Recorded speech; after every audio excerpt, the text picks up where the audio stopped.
The last speaker of the afternoon, before the discussion, the general discussion, and the moment of the questions as well, is Nathalie Peutz, who is Associate Professor of Arab Crossroads Studies and Anthropology at New York University, Abu Dhabi. And Nathalie is a cultural anthropologist who has conducted ethnographic research in Yemen, Djibouti, and Somaliland. She's the author of Islands of Heritage, Conservation and Transformation in Yemen, published in 2018 and awarded of the Middle East Section Book Award. And the book deals with the impact of the environmental conservation, development and heritage project in pre-war Yemen. Her research explores shifting forms of sovereignty and governance in the Western Indian Ocean region. She's interested in the effects of international regulatory regime on the communities they intend to protect, including refugees, migrants, and ethnic or linguistic minorities. Attention to the experience of deportation or the constraints of development and humanitarian aid contributes, and this is her claim, to a better understanding of how this regime produced new forms of both mobility and immobility at global scale. So she is also the principal investigator for a collaborative interdisciplinary project on climate change, political economy, and connectivity in the Red Sea regions. And her talk today is, as you can read there, Migrants, Refugees, and Racial Borders in the Horn of Africa. Thank you very much. Yes, thank you, Sylvia, for this wonderful introduction. It is such an honor to be here, and so I'm so grateful for the invitation. And thank you, everyone in the audience, for sitting through with us today for such a long but very diverse and rich set of presentations so far. Okay. In April 2020, thousands of Ethiopian migrants were expelled from northern Yemen. Rounded up and fired at by the Houthi militia, the migrants fled towards the Yemeni-Saudi border, where Saudi border guards began firing at them too. Caught between the Houthi and the Saudi fire, between the two opponents of Yemen's protracted war, scores of Ethiopians perished while hundreds escaped into the mountainous border area. Eventually, some survivors were apprehended and detained in Saudi Arabia. 2 months later, as many as 7,000 Ethiopian migrants remained stranded in what the migrants call the slaughter valleys along the Yemeni-Saudi border. Although the shooting of Ethiopian border crossers and the detention and deportation of migrants in Yemen and Saudi Arabia was not new, what sparked this episode was the stigmatization of these migrant and racialized bodies as coronavirus carriers. Just days earlier, Yemen's government in Aden had reported the country's first confirmed case of COVID-19. Nearly a month later, the Houthi authorities reported the first case of COVID in their territories, a case detected conveniently in the deceased body of a Somali refugee. As we have seen today, contemporary national borders are exclusionary, violent, lethal, and racial. This holds as true for liberal borders as it does for the borders of illiberal states, including the Kingdom of Saudi Arabia. Like the racially exclusionary migration governance regime of the European Union that seeks to block the unauthorized entry of non-white migrants and refugees from its territory only to include them as illegalized and racially subjugated labor, Saudi Arabia's kafala, or sponsorship system, subjugates millions of irregular and regular migrants to exploitative and blatantly racialized labor. This work permit system should not be dismissed as an exception to international migration governance. Rather, with Saudi Arabia hosting the world's third largest migrant population in 2020, following only the US and Germany, the kafala system is integral to racially differentiated migration and mobility globally. Saudi Arabia's racial borders exist not only at its territory, at its national boundaries, but throughout its territory, through its racially differentiated labor market. In addition, as Tendaya Achume has argued, and as the April 2020 slaughter reveals, these racial borders are manifest in the bodies of the migrants themselves, whose blackness came to demarcate the fraught and decades-long border dispute between Yemen and Saudi Arabia as they were fired upon by security from both sides. Today, I will reflect on the racial borders that are constructed and maintained not just through this brutal violence at and within the territorial boundaries of Saudi Arabia, but also through the daily acts of humanitarian assistance and individual crossings along the way. Specifically, I will examine ways in which race is deployed as a border infrastructure to bifurcate, concretize, and police the otherwise fluid pathways and genealogies between migrants and refugees and Africans and Arabs along one of two major migration routes to the Arabian Peninsula. I argue that the border crossers themselves, with their acute understanding of how borders are racialized, deploy race as a technology for crossing borders too. Every year, thousands of South Asian and African aspiring migrants pay recruitment agents in their home countries hefty fees for a work permit that allows them to sell their labor in the Arab Gulf. Although these indebted migrants are authorized to work in the Arab Gulf states, the majority of low-skilled workers are housed in labor camps and slotted into sectors according to their nationality, which is to say, according to their ethnicity and race. At the same time, thousands of migrants and de facto refugees from Ethiopia and Somalia pay local brokers to facilitate their movement from the Horn of Africa to the Arabian Peninsula. The majority of these border crossers are undocumented Ethiopians seeking employment as domestic workers, manual laborers, shepherds, and construction workers in Saudi Arabia. To reach the kingdom, they walk for days across the deserts of Djibouti, board overcrowded open boats to cross the Red Sea or the Gulf of Aden, and travel through war-torn Yemen, where they risk being kidnapped or detained and deported, in addition to physical and sexual abuse. This photograph and a number of the black and white photographs to follow were taken by the photographer Nadia Ben Chalal, who accompanied me on several of our field trips from 2016 to 2018. Despite the well-publicized risks, irregular labor migration from Ethiopia to Saudi Arabia has surged. One reason for its rise was Ethiopia's migration laws enacted to protect its citizens.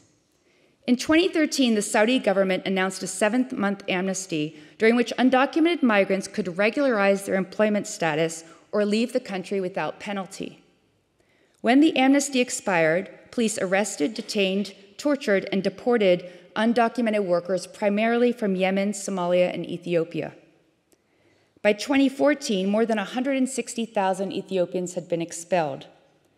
In response to this violent crackdown and reports of abuses in other Gulf states, the Ethiopian government banned low-skilled migration to the Gulf and Sudan.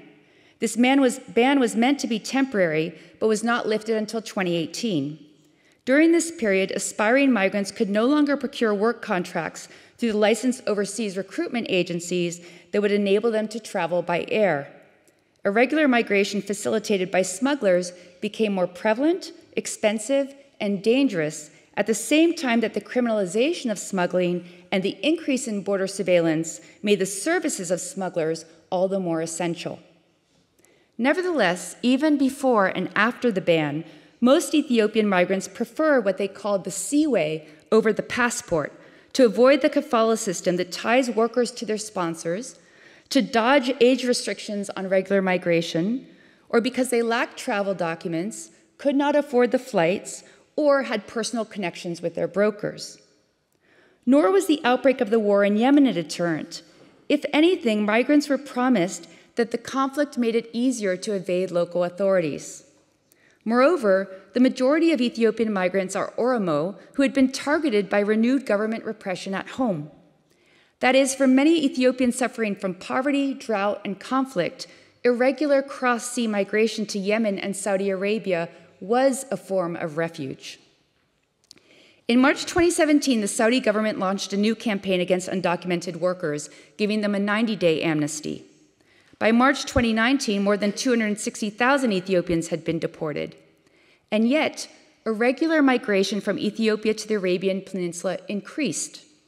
In both 2018 and 2019, the number of migrants and de facto refugees crossing the Red Sea exceeded the number of refugees and asylum seekers crossing the Mediterranean.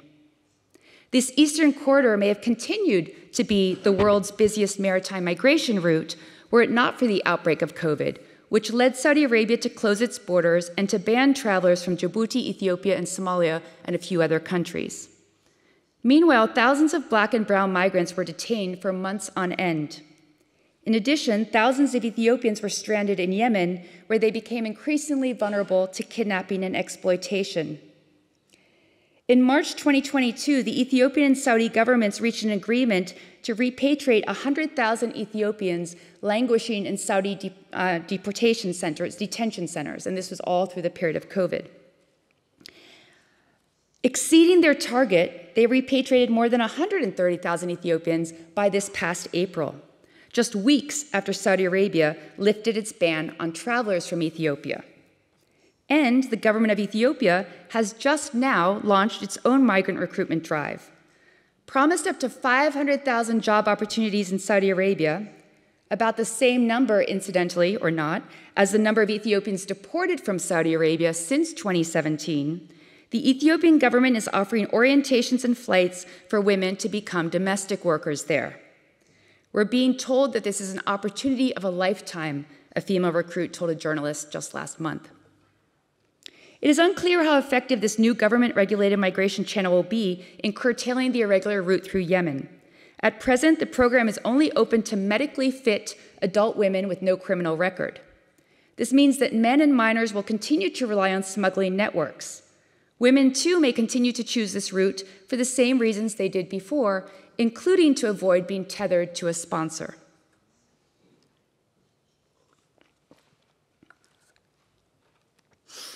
Five kilometers west of Obok, a small port town in northern Djibouti and one of the primary departure points for sea travel to Yemen, is a migrant response center.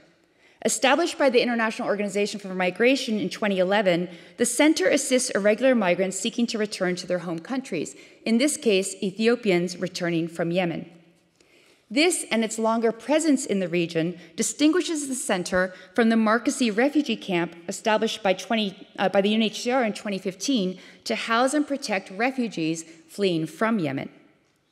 Managed by different multilateral organizations, serving categorically distinct populations, and separated by the very artery that connects Djibouti city to the port of Obok, these two compounds reflect and reify what Rebecca Hamlin calls the migrant-refugee binary, the legal and sociological distinction drawn between those who are viewed as voluntary and often economically motivated migrants who can be legitimately excluded by their potential host states, and those viewed as forced or often politically motivated refugees who should be let in.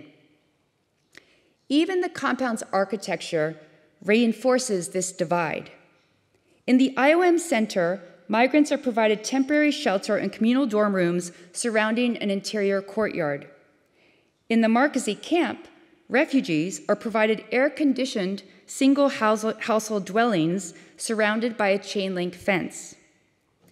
If the camp makes this multitude of refugees and their need for a durable solution visible to the local and international community, the center conceals the accumulation of migrants and their unendurable peregrinations from view, except when the center is occupied beyond capacity and the migrants congregate and sleep and die outside its walls.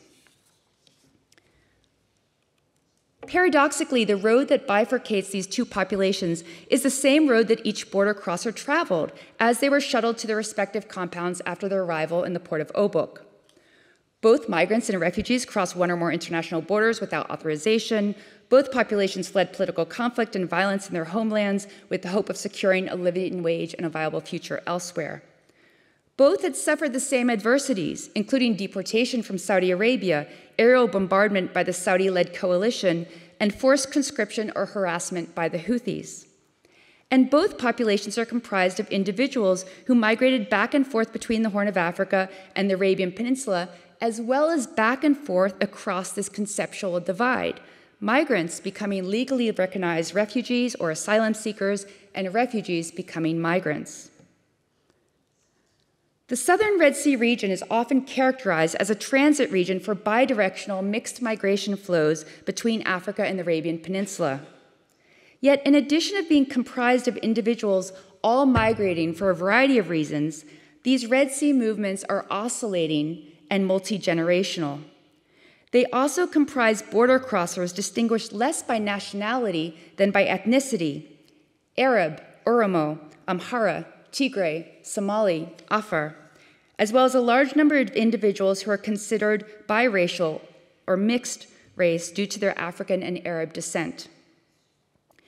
What I am arguing here is that it is racial borders, or even what Karen Fields and Barbara Fields call racecraft, that is, the illusion of race produced by the practice of racism, that works in the Red Sea region to maintain the migrant-refugee binary even among those migrating in the same boat. Specifically in Djibouti, this racecraft turns Ethiopians moving toward the Arabian Peninsula into illegalized economic migrants, while turning Yemenis in the Horn of Africa into refugees with international protection. Although these distinctions may seem self-evident, the Yemenis are escaping a war, the Ethiopians are seeking employment, they leave little room for the complex motivations and trajectories that belie this legal fiction. While this is a fiction that both the UNHCR and IOM, or OIM, I think in French, are constituted to maintain, the so-called refugees and migrants are well aware of their shared histories and vulnerabilities.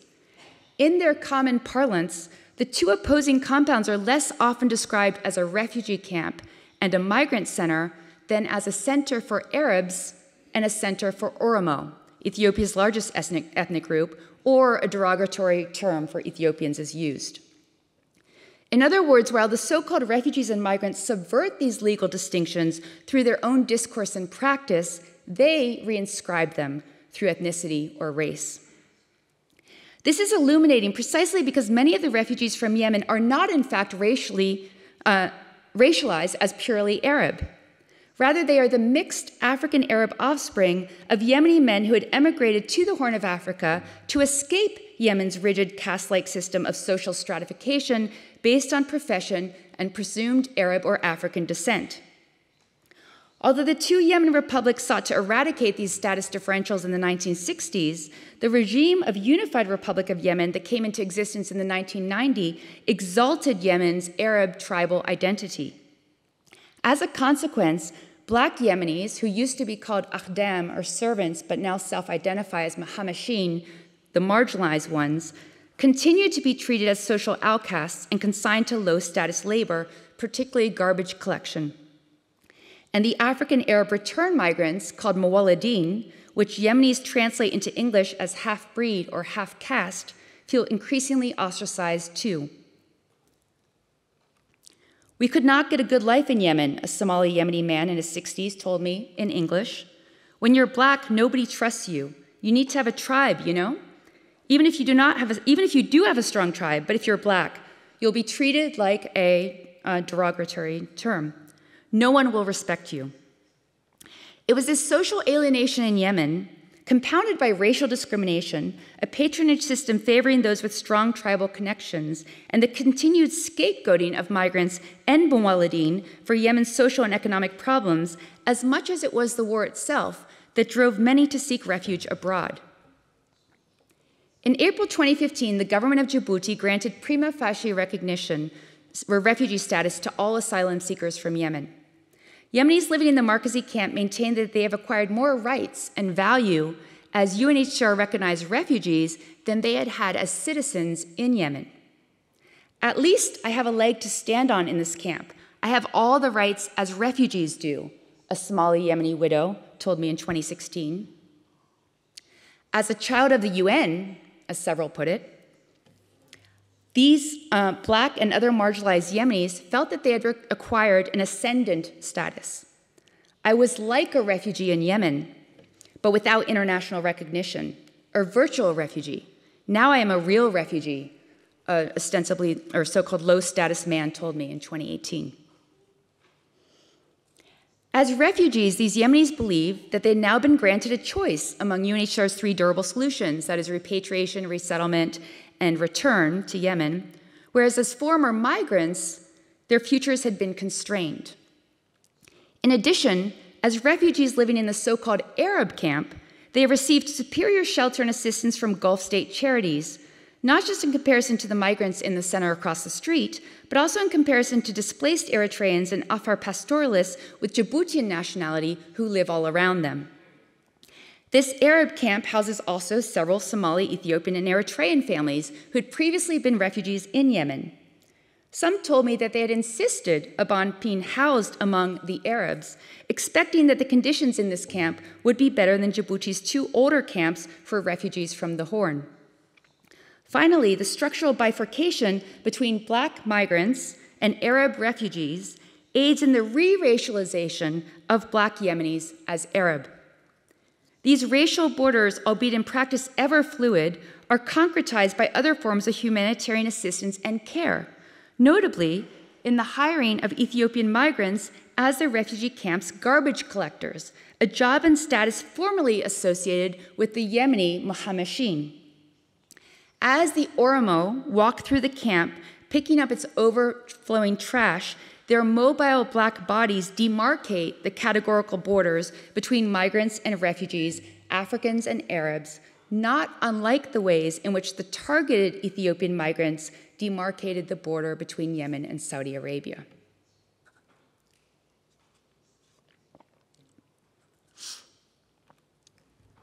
The careful maintenance of these racial borders and the construction of these racial borders through humanitarian care occurs not only in and around these IOM and UNHCR-supported facilities, but also through the racialized interpolations of Ethiopians as voluntary, economically motivated migrants along their days-long journey through Djibouti. In early 2018, while walking through Djibouti's historic center, my attention was drawn to two new billboards. The first displayed a color photograph of a woman being lifted out of the surf by two men, one of whom was also clutching a toddler. The other billboard, directly facing the city's Hamoudi Mosque, built in 1906 by Haj Hamoudi, a migrant from Yemen, displayed a black and white photograph of people crowded into a boat at night. What the images were lacking in context, they tried to make legible through French and Arabic language captions. Below the image of the near-drowning woman and child, it read, "The longest journey to the most uncertain end." If that message was a little cryptic, the second image with the overcrowded boat was more direct. Do you know that you are heading to a war zone? As their logos revealed, the images were part of the UNHCR's Dangerous Crossing campaign. Launched in early 2017, the campaign aimed to warn refugees and migrants heading toward the Arabian Peninsula of the risks that lay ahead. Featuring multilingual songs, radio spots, and print media advisories, the campaign targeted 4 countries in the Horn and had reached more than 8 million people by social media by June 2018. What was less clear was its impact on the migrants along the way. How many Oromo, Amhara, Tigrinya, and Somalis en route to Yemen were moved by these messages? How many youths from Ethiopia and Somalia were able to read the French and the Arabic, if they were able to read at all? And if they could not decipher the captions, then what did the posters convey through their imagery? If the would-be border crossers could not read that they were heading toward an unknown outcome or into a war zone, what they could in all likelihood read was their own racialization through these images. In the photograph of the woman being rescued from the sea, the woman's colorful headscarf and matching dress clearly marks her and her red-jacketed son as Somali border crossers. In contrast, her 2 male rescuers in their white-colored shirts and the utility vests appear to be Djiboutian or international employees of the UNHCR or IOM. When I presented the image to refugees from Yemen and to a Djiboutian social scientist, both claimed with certainty that the male rescuers were Arab, either Arab, Djiboutian, or Yemeni. It was their clothing, but also their stature, the standing Arab men rescuing the half-drowning African migrants, that marked them less than their appearance or their skin tone. On the second billboard featuring the boat, one sees 7 young men sitting at the bow in front of an indistinguishable multitude of black bodies. Dark and shadowy, this nighttime photograph stood in stark contrast not only to the woman being rescued, but also to the billboard image immediately to its right, featuring a plump honey-colored toddler building a brick tower in an advertisement for Bladina baby cereals. Do you know you're heading to a war zone? The black and white photograph asks of the black young men who are already underway. Enriched with essential nutrients to support brain growth and brain development, the bright green advertisement assures middle-class parents, suggesting that their well-nourished children will have a bright future. Indeed, through this all likelihood accidental pairing, but one that may have boosted Bladina sales far more than its poster alone, the advertisement promises its viewers even more, that their children, nurtured on Bladina, will have all the opportunities that the black border crossers and the black Somali toddler do not, that their children will be protected from dangerous sea crossings and from the dangers that lie across the sea. We might ask then, how did the juxtaposition of these images speak to the would-be border crossers, if at all? Would individuals who had come so far already see the images, the posters, and be persuaded to abandon their journey and return home? Or might some have even imagined that their earnings in Saudi Arabia could afford them the prospects of nurturing their own babies with middle-class products like Bladina? In June 2018, dozens of Ethiopian migrants died of cholera on the highway to Obok. It was not the dramatic sea crossing or the war zone that ended their journey, simply contaminated water along the way. Several young men died within a stone's throw of the migrant center. The following year, the IOM rolled out a new awareness campaign. This time, a series of billboards erected alongside the migratory route replaced the images of transit and rescue with images of certain death. One billboard depicted a woman and a man donning an IOM-branded vest, walking toward a white body bag lying on a heavily footprinted beach. That's another image then. The next billboard depicted four men carrying a heavy body bag across the beach. These two alternating images grace one billboard after another, from Lake Roubet in central Djibouti to right outside the migrant center. Their messaging had become more urgent, too. Choose life, the billboards instructed their passersby in French, Arabic, and now Amharic. Nevertheless, as in the UNHCR campaign rolled out the year before, the dangers they flagged remain limited to the perils of the Red Sea crossing and not to the hazards encountered along the route, or the struggles that had motivated these Ethiopians to leave their homes in the first place.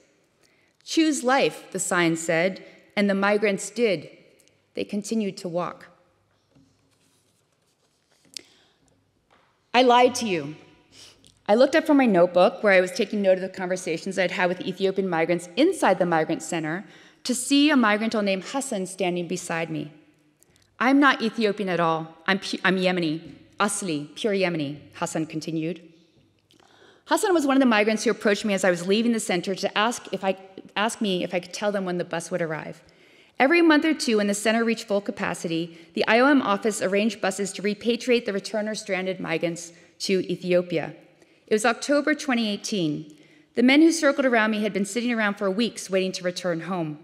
For many, this would not be a joyful homecoming. Some had been deported from Saudi Arabia to Yemen, others had been imprisoned in Yemen. Despite the IOM's commitment to voluntary return, few of the migrants in the center were likely to say that their return to Ethiopia was voluntary. Instead, they had just been unlucky. They'd run out of money, they'd been robbed, they'd been beaten and threatened. They were now recuperating and biding their time until their next attempt to reach Saudi Arabia. I was struck by Hassan's perfect Arabic. When I asked him about his background, he told me that he was half Yemeni, half Ethiopian, born in Yemen, on his way to Addis Ababa, where his mother and siblings live. As I left the migrant center to head back to the refugee camp across the street, Hassan must have reevaluated what he wanted me to know. Both his mother and father were living in Sana'a, he told me, as were his siblings. In fact, he had no family in Addis Ababa at all. Inside the center, surrounded by economic migrants, Hassan was an Ethiopian migrant returning to his family. Outside the center, walking alongside me to the refugee camp, Hassan was a Yemeni refugee trying to reach another country to complete his education there. On both sides of the wall, he was just 14. So you told the IOM that you're Mawalid, half Ethiopian? Yes, but it was a lie. I gave them the number of my Ethiopian friend and said he was my brother and that my mother was there. If I said I was Yemeni, they wouldn't have let me go. What Hassan meant was that the IOM would not have given him a free transfer from Obok to Addis Ababa, nor would he have been able to secure a visa to enter Ethiopia legally. The IOM bus for returning migrants was Hassan's ticket to Addis, and eventually he hoped his onward journey to Europe. as long as this Yemeni refugee could pass as an Ethiopian migrant. Indeed, Hassan's ability to present himself as a returning Ethiopian migrant depended on his ability to pass as black. Hassan told me that he and his friend Ali had intentionally attempted to darken their skin. They sunbathed during the boat ride from Yemen to Djibouti and spent their first few weeks in Obok soaking up the color at the shore, or soaking up color. A month later, I received a call from Hassan. He was in Addis Ababa, eager to know if I would be visiting Ethiopia anytime soon, but I was not able to travel then and eventually lost contact with him. For all I know, Hassan has made it to Cairo, maybe even to France. I may never know if his unsolicited confession was not just another lie he had fabricated to facilitate his onward travel. What I do know is that he thought to deploy the ambiguities between Arab Yemenis and African Yemenis and the slippages between refugees and migrants to cross between these otherwise distinct categories and structures. Hassan's ability and audacity to embody blackness provided him in this instance with a way out. They die on the streets, Hanan said, referring to the Ethiopian migrants whose accumulation of footprints Hanan, Selma, and I were tracking alongside the beach in 2019. The problem is that no one has mercy on them, Selma said, not the organizations or the Djiboutians. We went out about a week before you arrived and we saw a man who was barely able to walk upright. We asked him, "What's wrong with you?" And another man, who knew to speak Arabic, said, "We're exhausted." We asked him where they're going, and he said, "Yemen." He said this was the smuggling route. He said he'd been to Yemen before, but now he's too tired. He doesn't want to go back again. I asked what he wanted, and he said he was hungry. They are truly unfortunate, Hanan said. Sometimes they can't even speak Arabic and will just say mama and put their fingers to their mouths, Selma demonstrated, and your heart just aches. Although the migrants are not permitted to enter the refugee camp unless they are hired as garbage collectors, they do enter daily in search of food. Salma, Hanan, and other women in the camp set aside their leftovers on a regular basis. If I have anything, I'll give it to them, Hanan said, and sometimes they'll ask me if they should wait, and I'll tell them to come back in a little while. I'll purposely make extra rice and sauce, and then give them a plate of food and a bottle of water. Honestly, the problem is that the organizations don't have any sympathy for the refugees, Selma said, using the same Arabic term to refer to the migrants, laji'in, that is used for refugees. They say this is smuggling, that these people decided freely to move this way. They smuggled themselves. What do we have to do with it? It's none of our business. Salma, Hanan, and I continued walking, adding our footprints to the wide swath of prints left by the migrants who had walked there before us. Some had been wearing shoes, but most had walked barefoot, their footprints the physical remainder of their spectral passing. The organizations don't see that this is a human who's far from home and tired. There's no mercy. It should be mandated that any car belonging to an aid organization that passes by and sees someone in that state, whether they're Oromo, Ethiopian, Somali, or Arab, that they have to help them, especially because they are children, not even adults. When you came in October during the rains, we saw little girls playing in the water and asked them where they were going. They said, Yemen. They were Hayat's age, Selma said, referring to Hanan's 12-year-old daughter. I don't know how their parents allow it, Hanan said. People say that some of them are trafficked. It's very upsetting, I swear to God, because no one will have mercy on them, not in Djibouti or Yemen or Saudi Arabia, Salma said. They beat them. I swear to God, Hanan said. There's a compound near Bab el-Mandeb that they are taken to, and if they don't have money, they're beaten. Yes, I heard that, I said. They even have to call their parents and ask for money, even though they may not have had any to start with. And those who don't have a mother or father, Selma said, they prefer death. Once I asked a boy, why are you running away from Ethiopia? What about your mother? I told him Ethiopia is beautiful and green and asked why he wanted to run away, Hanan said. I said his mother will cry. He told me his mother had died. It is very upsetting. At least we can fend for ourselves. We have something. But them, they don't really have anything, Salma, the refugee said. As we walked, Selma talked about the camp guards beating the Oromo, the numbers of migrants staying in the center, and the bus transfers that were underway. What can we do? We can't do anything, Hanan said. We tell them we're refugees like you are, Selma explained. if the racial borders between refugees and migrants are constructed and reinforced by facially neutral regimes of humanitarian care, they are also slowly but repeatedly eroded by these everyday encounters and small acts of compassion. It takes work to uphold racial borders, borders that the refugees from Yemen, who are eager to buttress both their refugee status and their racialization as Arab, work hard to maintain. And yet it is in these fleeting moments of care and commensality that some distinctions collapse. In November 2021, when I returned to the camp after a long COVID absence, I found Selma hosting 2 Ethiopian women. One was 20 years old and 9 months pregnant. Originally from Addis Ababa, Ada had reached the Saudi border just weeks before the Houthi forces had expelled the migrants on the pretext of them being coronavirus carriers. Ada may have found herself among this group had she not been held captive already by her Ethiopian smuggler, who raped her repeatedly during the nearly 2 years she worked in his home. Eventually, Ada escaped and received money from her brother for her return journey.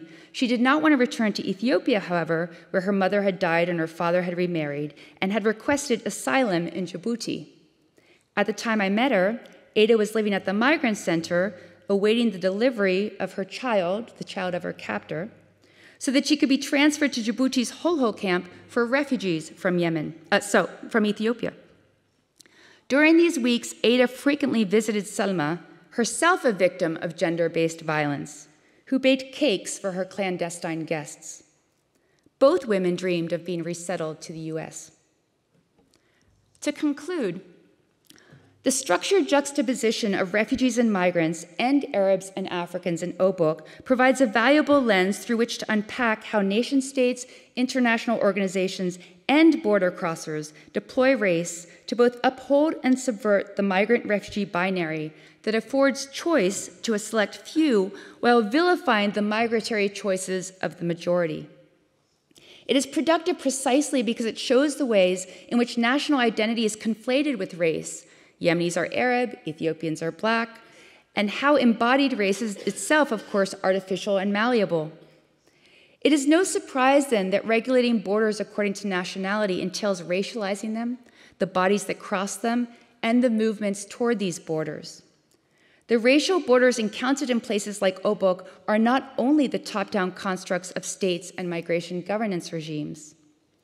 Rather, the border crossers themselves, acutely aware of how racial borders function, must sometimes exert their own racecraft to cross borders or to try to pry them open.